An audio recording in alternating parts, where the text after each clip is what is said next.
अस्सलाम वालेकुम। उम्मीद है सब भाई खैरियत से होंगे। तो आज मैं आपको ये बताना चाह रहा हूँ कि हम बहुत सारे लोग जो हैं वो फ्यूल एवरेज को लेके परेशान हैं और पेट्रोल का रेट जो है वो भी बहुत ज़्यादा है।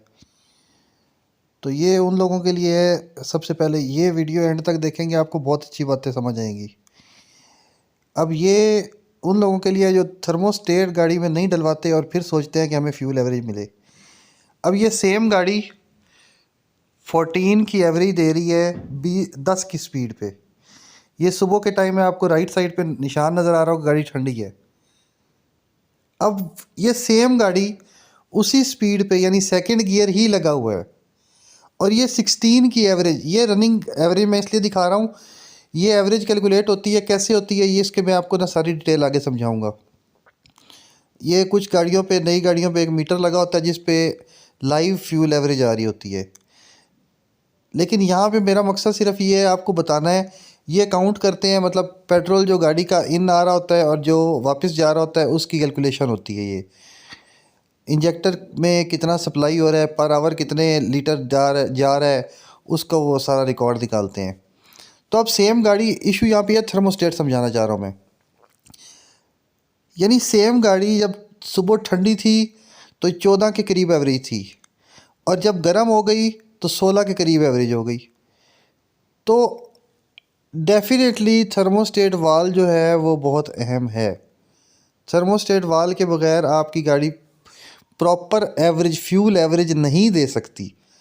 इस चीज़ को तो आप माइंड से निकाल देना कि अगर आपकी गाड़ी में थर्मोस्टेट वाल नहीं है और आप उसके बावजूद अच्छी एवरेज लेंगे, तो फ्यूल एवरेज जो है वो बहुत ज़्यादा डिपेंड करती है थर्मोस्टेट वाल पे।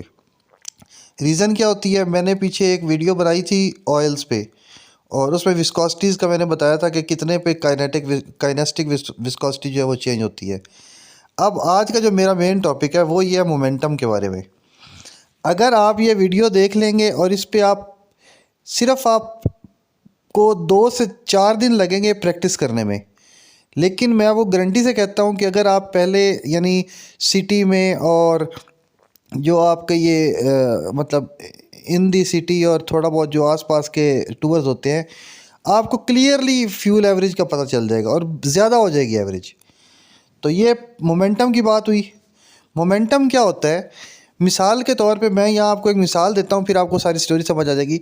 आप एक बड़ी गाड़ी को धक्का लगा रहे हैं, आप उसको पूरे ज़ोर से धक्का लगा रहे हैं और आप उसको आगे की तरफ धकेल रहे हैं।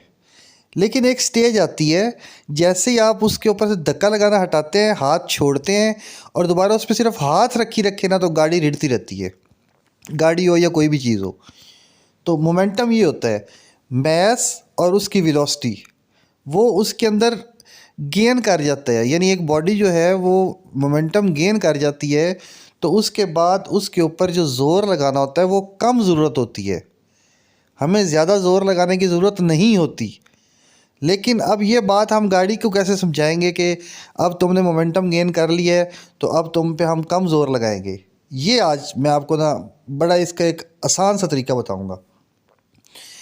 यानी आप जब गाड़ी को चला रहे होंगे, आप चलाना चाह रहे हैं गाड़ी को 80 की स्पीड पे या 70 की स्पीड पे, तो आप कैसे उसको 70 की स्पीड पे ले आएंगे और उसके बाद आप क्या करेंगे, आप उसको उस टाइम आप पेट्रोल की सेविंग कैसे करेंगे। फॉर एग्ज़ाम्पल ये गाड़ी जा रही है और इसका लाइव मीटर मैंने इसलिए ऑन किया, मुझे पता है कि कुछ लोगों को एतराज़ होगा लाइव मीटर पे कि ये फ्यूल एवरेज, इसको तो फ्यूल एवरेज कहते ही नहीं है। लेकिन ये रनिंग एवरेज होती है और ये एवरेज बहुत ज़्यादा काउंट करती है। ये सिर्फ आपको ये समझाने के लिए मैंने लाइव मीटर ऑन किया है कि इसको हमने यानी ये टीपी सेंसर और मैप सेंसर को हमने किस तरह एडजस्ट करना है और वो खुद ब खुद एडजस्ट करेगा खुद को। आपने क्या हैबिट चेंज करनी है, जस्ट थोड़ी सी हैबिट चेंज करने से। अब देखिए ये 19 एवरेज दे रही है, 21 एवरेज दे रही है, अब 37 हो गई है, 31 हो गई है। अब 20 से 30 पे फ्यूल एवरेज कैसे गई, स्पीड सेम थी।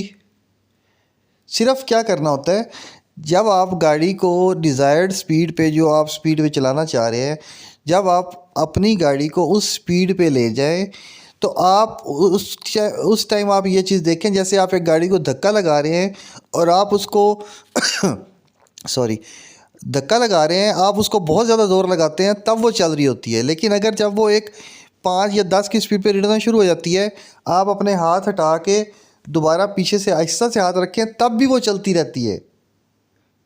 ये अब मेरी गाड़ी की स्पीड है 21.4, ये एवरेज है 21.4 मुझे एवरेज मिल रही है। ये मैंने तकरीबन पिछले 2500 किलोमीटर में मुझे ये एवरेज आई है, तो इससे ज़्यादा क्या हो सकता है।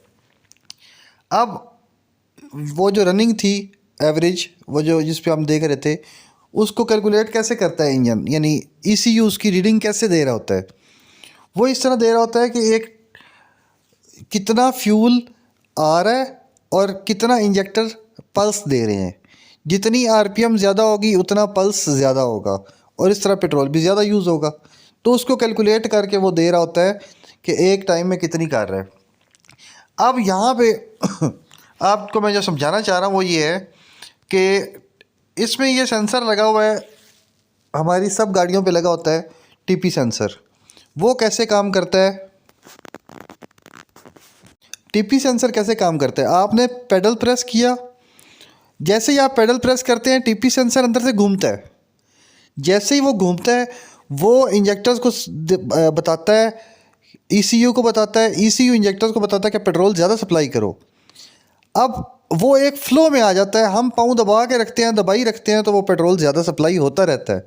अगर उसको जस्ट आप 1 सेकंड के लिए छोड़ेंगे तो वो दोबारा वापस आ जाएगा। अब मैप सेंसर क्या है, जितना आप इंजन को प्रेशर देंगे वहाँ पे वैक्यूम क्रिएट होगा, उस वैक्यूम को क्रिएट करने से वो रीडिंग लेगा, रीडिंग जो है उसके मुताबिक वो ECU को भेजेगा और ECU वापस इंजेक्टर्स को सप्लाई करवाएगा कि कितना पेट्रोल चाहिए। तो आप लोग ये गलती कर देते हैं कि मैनीफोल्ड का जब वो आपका ज़रूरत पूरी हो चुकी होती है, आप उसके बावजूद एक्सीलेटर प्रेस किए रखते हैं। यानी एक दफ़ा जस्ट आपने एक्सीलेटर को छोड़ना है, हल्का करना है, दोबारा आपने उसी स्पीड पे ले आना है।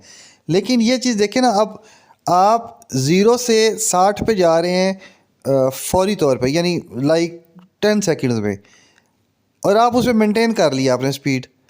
लेकिन ECU जो है, मैप सेंसर जो है,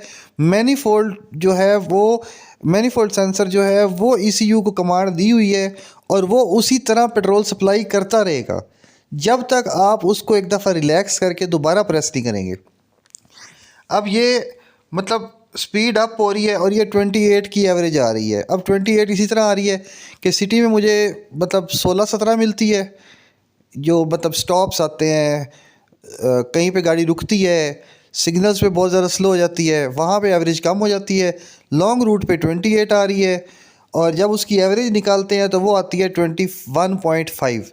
और ये मुझे गाड़ी दे रही है, लेकिन वो इसी बेस पे दे रही है कि मैं जब अपनी डिज़ायर्ड स्पीड अटेन कर लेता हूँ। अब ये देखें, मैंने 60 पे चलानी थी, अब मैं जब 60-70 के पास गया, मैंने एक दफ़ा पाँव छोड़ा, दोबारा हल्का सा पाँव प्रेस कर लिया। जब मैंने वो पेडल प्रेस किया हुआ है, उस दौरान गाड़ी मैक्सिमम फ्यूल एवरेज दे रही होगी, अगर आपकी स्पीड ऊपर नीचे नहीं हो रही तो। ये मैक्सिमम आपको 2 से 3 दिन लगेंगे। अगर आप इस चीज़ को, आपको 2-3 दिन में खुद एहसास हो जाएगा कि वाकई गाड़ी की फ्यूल एवरेज ज़्यादा हो गई है। यानी यही आल्टो जब मैंने ख़रीदी थी तो ये एवरेज दे रही थी, यानी इसकी जो मीटर पे रीडिंग थी वो थी 17.8, अब ये 21.5 है। और ये कोई फेक नहीं है, ये ओरिजिनल है, मैंने वो सारा रखा हुआ है रिकॉर्ड। अब ये देख लें आप और इसको आप थोड़ा प्रैक्टिस करें। जज़ाकल्लाह।